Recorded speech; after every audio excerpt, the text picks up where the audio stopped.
छोटी बच्ची जम्मू से श्री आनंदपुर आई। हमारे सदगुरुदाता दीन दयाल जी श्री पंचम पातशाही गुरु महाराज जी के श्री चरणों में। तो उसने श्री चरणों में हाथ जोड़कर विनती की कि श्री गुरु महाराज जी, मुझे एक भाई चाहिए। तब श्री गुरु महाराज जी मुस्कुराते हुए फरमाते हैं, क्यों? कहने लगी कि जब मैं स्कूल जाती हूँ तो सब बच्चे मुझे चिढ़ाते हैं कि देख, हमारे पास भाई हैं, तेरे पास भाई नहीं है। तो श्री गुरु महाराज जी ने फरमाया, वो तुम्हें ये कहते हैं ना कि हमारे पास भाई है, तेरे पास भाई नहीं है, तो तू उनको कहना कि मेरे पास श्री गुरु महाराज जी हैं, जो त्रिलोकी में किसी के पास नहीं है। उसके बाद उस बच्ची के हृदय के अंदर श्री गुरु महाराज जी के प्रति प्रेम जागृत हुआ कि उसे देखकर सारे बच्चे ही हैरान हो गए। ऐसे ही एक छोटी सी कथा है। श्री गुरु अंगद देव महाराज जी के समय में एक भक्त था, सिख था, जो दरबार की बड़ी सेवा किया करता था, बड़े नम्र भाव और दीनता से। एक दिन श्री गुरु महाराज जी ने प्रसन्न होकर उसे बुलाया। उसका नाम रूप सिंह था और उससे कहा कि रूप सिंह, हम तुझ पर बड़े प्रसन्न हैं, तुम जो चाहो आज हमसे मांग सकते हो। तो वह बड़ी नम्रता से घबराहट से कहने लगा कि दीन दयाल, मुझे तो मांगना भी नहीं आता, मैं आपके दर से कुछ गलत न मांग बैठूं, मुझे कुछ समय दीजिए। फिर वहां से जब वह अपने घर गया तो अपनी माँ और पत्नी को बताया कि ऐसे ऐसे श्री गुरु महाराज जी ने आज वचन किए हैं।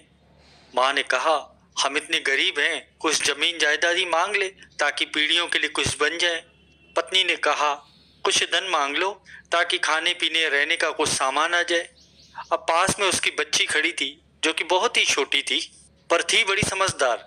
यह सब सुन रही थी तो उसने अपने पिता से कहा कि बाबा, अगर श्री गुरु महाराज जी ने कहा है कि कुछ मांग लो तो छोटी मोटी चीज मत मांग लेना। श्री गुरु महाराज जी तो रूहानियत के शहंशाह हैं, उनसे मांगनी है तो कोई बड़ी चीज मांगो। तो पिता ने अपनी बेटी से कहा कि बेटी, मुझे तो मांगना आता नहीं, तो एक काम कर, तू ही मेरे साथ चल। क्या छोटा है क्या बड़ा है, जो तू मांगेगी श्री गुरु महाराज जी दे देंगे। अगले दिन बच्ची को लेकर रूप सिंह श्री गुरु महाराज जी के दरबार में हाजिर हुए। रूप सिंह ने श्री गुरु महाराज जी के चरणों में बड़ी नम्रता से प्रार्थना की कि हे सच्चे पातशाह, मैं तो कुछ मांगना नहीं चाहता, पर मुझे तो कुछ मांगना भी नहीं आता। ये मेरी बच्ची है, ये जो मांगे इसकी इच्छा पूरी करना। अब उस बच्ची ने क्या मांगा? उस बच्ची ने कहा, श्री गुरु महाराज जी, अभी हम दिन में एक बार भोजन करते हैं और कभी हमारे ऊपर ऐसा समय आ जाए कि 4 दिन में हमें एक बार ही भोजन मिले, तो भी हम श्री गुरु महाराज जी आपका शुक्राना करते रहें, शुक्र करते रहें, शुक्र करते रहें। कहाँ सिकंदर जैसे बादशाह हैं जो दुनिया भर की दौलत होते हुए भी और दौलत मांगते हैं, और कहाँ एक छोटा सा बच्चा है गुरु दरबार का, जिसे संत महापुरुषों की संगत प्राप्त है, जिन्हें सत्य और झूठ की पहचान है। वह श्री गुरु महाराज जी के चरणों में क्या मांग रहे हैं? सब्र मांग रहे हैं, संतोष मांग रहे हैं, भक्ति की दात मांग रहे हैं।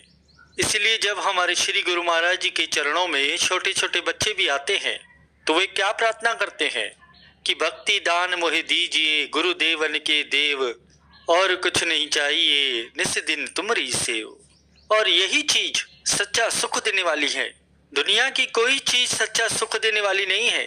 अगर दुनिया में कोई सच्चा सुख देगा तो मालिक का नाम सुख देगा, मालिक की भक्ति सुख देंगी, जो जीव की आत्मा को तृप्त करेंगी, जो अंतर हृदय को खजाने से भर देंगी। और जिसे भक्ति मिल जाती है उसे भगवान मिल जाते हैं, और जिसे भगवान मिल गए उसे भला किस चीज की कमी रह सकती है।